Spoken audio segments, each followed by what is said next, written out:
ఆశావాది Prakasarao sir గారి కుమారులు ఇద్దరిని కూడా మేము ఆహ్వానించాం. ఇందులో మొదట సుధామ వంశీ గారు సంస్కృత ఉపన్యాసకులు, ప్రభుత్వ ఆర్ట్స్ కళాశాల అనంతపురంలో పనిచేస్తున్నారు.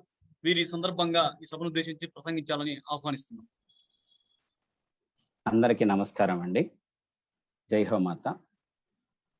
జూమ్ యాప్ ద్వారా ఈ వేదికను అలంకరించిన సరస్వతి పుత్రులకు, పద్యవారధులకు పేరు పేరున నమస్కరిస్తూ సీమ పఠన కార్యక్రమాన్ని ఏర్పాటు చేసి దానికి పద్మశ్రీ డాక్టర్ ఆశావాది ప్రకాశరావు గారిని స్మారకార్థం అని నామకరణం చేసిన వేమన విజ్ఞాన కేంద్రం మరియు రాయలసీమ సాంస్కృతిక శాఖ వారికి ఆశావాది సాహిత్య కుటుంబం తరపున ప్రత్యేక కృతజ్ఞతలు తెలియపరుస్తూ, మహతాం సంస్తవయేవ గౌరవాయ అని శాస్త్రవాక్యాన్ని గుర్తుకు చేసుకుంటూ, పెద్దల గురించి గుర్తుకు చేసుకోవడం, గొప్ప వాళ్ళ గురించి స్మరించడం అనేటువంటిది మనందరికీ కూడా గౌరవాన్ని తీసుకొస్తుందనేటువంటి విషయం అందరికీ తెలిసిన విషయమే. అటువంటి మా నాన్నగారి గురించి ఈరోజు గొప్పగా చెబుతూ, ఆ కార్యక్రమంలోనే పద్యపఠన పోటీలకి చాలా మందిని 100 మంది దాకా ఎంపిక చేసినటువంటి మీ యొక్క సాంస్కృతిక శాఖ వారందరికీ కూడా కృతజ్ఞతలు చేస్తూ, ఏ తల్లి నామంబు హృదయ పీటి జపింప జిహ్వాగ్రమున కైతి చిందియాడు, ఏ తల్లి రూపంబు దుఃపర్వముగచూ అట్టు వర్ణన స్ఫూర్తి పరిడవిల్లు, ఏ తల్లి గుణరాజినే ప్రొద్దు దలచిన శబ్ద వైచిత్రంబు సంభవించు, ఏ తల్లి పరివశ్య నెల్లవేలల చేయ రసమయానందర సామ్రాజ్యమబ్బు, ఆనంగు తల్లి శ్రిత సముదాయ కల్పవల్లి మామక హృత్పద్మ పీటి నిండు వేడుక కొలువెచ్చి నెగడుగాత్ర సాహితీ సభాజయదాత్రి చారుగాత్రి అని నాన్నగారు సరస్వతీదేవి స్తుతి చేస్తూ, తన సరస్వతీదేవి స్తుతిని చేసినంతనే గురువుల యొక్క ఆశీస్సులు లేకుండా ఏ రోజు కూడా నేను లేను అనేటువంటిది మా నాన్నగారు ఏ సభలో అయినా సరే చాలా గర్వంగా చెప్పుకునేవారు. అటువంటి దాంట్లో మా నాన్నగారికి పద్య కవిత గురువు గారైనటువంటి నండూరి రామకృష్ణ గారి గారిని స్మరిస్తూ, పరోక్షంగా నాకు కూడా గురువులైనటువంటి నండూరి రామకృష్ణమాచార్య గారి మీద నాన్నగారు రాసిన పద్యం, అతుకుల బొంతకు బ్రతకున అతులిత సాత్యమిచ్చునాశీసులిడి సత్కృతులన్ నిల్పెనను నా స్మృతిలో నండూరి రామకృష్ణుదలంతున్ అని జయశ్రుతి కావ్యంలో నాన్నగారు గురువుని స్తుతించారండి. పద్యం అన్నంత వెంటనే ఆశావాది ప్రకాశరావు గారిని అందరికీ గుర్తుకొచ్చే విధంగా తన 13వ ఏటనే మొదలుపెట్టిన ఆ గొంతుక ఈరోజు కొంతమందికి జాగరణ, ఎంతో మందికి ప్రేరణ, మరెంతో మందికి ఆదరణ. అటువంటి కొన్ని వేల పద్యాలను నాన్నగారు రచించటం, వాటి కవుల మధ్య ఆలపించడం నాన్నగారికి చాలా ఇష్టమైన కార్యం అని చెప్పి నేను సగర్వంగా చెప్పగలను.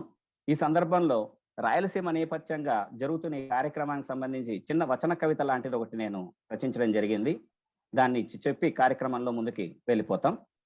పండితులంతా ఒక చోట చేరి తల్లి అయిన సామవేదమునాశ్రయింప సామ సంతానమైన పద్యము నాలపించ అదియున్ సీమ పండితుల గొంతుకలతోన్ సీమ పద్యాలు దివసీమన సైతం పెక్కుటిల్ల ఒళ్ళు విరిచే ఆంధ్రావని సంతోషమునన్ ఇదిగో నా సీమ బిడ్డలంచు ఆ సీమ పర్యంతం ప్రతిభగనపరచ బయలుదేరిరనిన అది వినిన భారతావని విశ్వమునలకెల్ల రాయల సీమ పద్య రుచులను కనపరచుటకై సమాయత్తమైరి అంచు ఈ 100 మంది పద్య పఠన నారంభించ ఆ వేదిక వేమన విజ్ఞానమని తెలిసిన ప్రజలు విజ్ఞతతో జూమ్ యాపులో ఆలకింప మొదటి జామున ఒక చోట చేరిరి పద్య విద్యా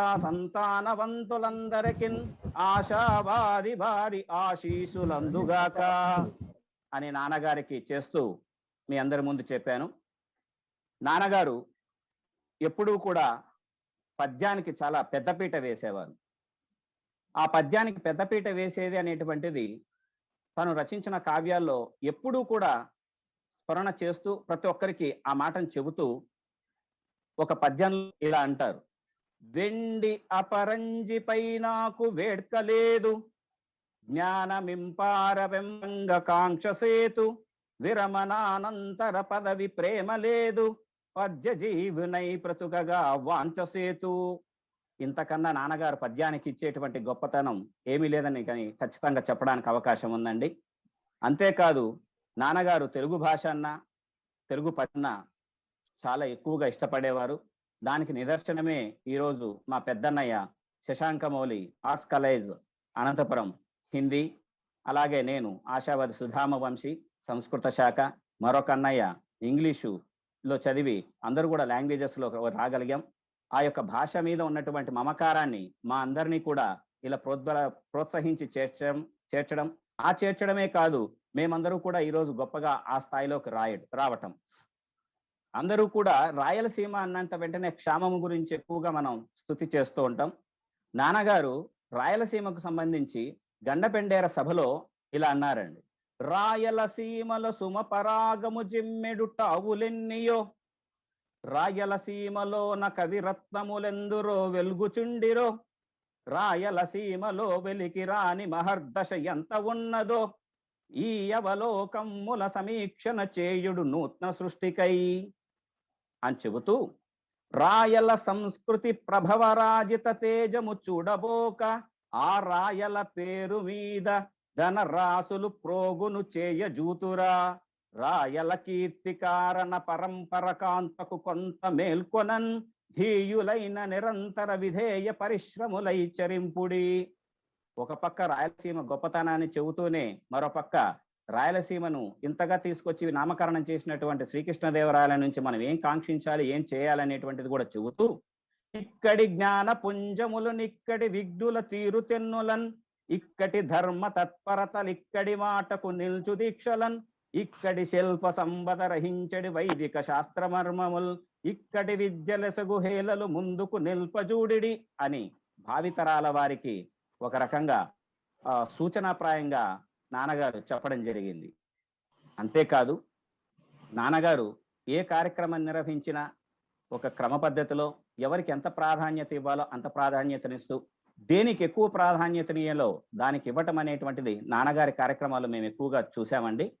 ఆ సమయ ఇవి కావచ్చు, పాలన కావచ్చు, లేదా కార్యక్రమంలో చాలా చక్కగా ఒకరి వెంట ఒకరి ఏదైతే మనం బ్రోచర్లో వేయటం జరిగిందో అదే విధంగా దాని క్రమం తప్పకుండా అప్పిరెడ్డి హరినాథ్ రెడ్డి గారు నిర్వహిస్తున్న విధానానికి మా ఆశావాది సాహితీ కుటుంబం తరపున, వాళ్ళ అబ్బాయిగా ఆశావాది సుధామ వంశీ సంస్కృత శాఖ తరపున మీ అందరికీ కృతజ్ఞతలు తెలియజేస్తూ తదుపరి కార్యక్రమాన్ని నిర్వాహకులు ముందుకు సాగించవలసిందిగా కోరుకుంటూ, అందరికీ కూడా మా నాన్నగారి ఆశీస్సులు నిండుగా ఉండాలని, మా నాన్నగారి యొక్క పద్య రచన మరింత ముందుకు తీసుకెళ్తారని, మేము కూడా దానికి తగిన వంతు కృషి చేస్తూ ఎప్పటికీ కూడా మీ అందరిలో నిలిచే విధంగా ఉంటామని మా కుటుంబం తరపున మీ అందరికీ ప్రత్యేక కృతజ్ఞతలు తెలియజేస్తూ విరమిస్తున్నాను. జై హోం.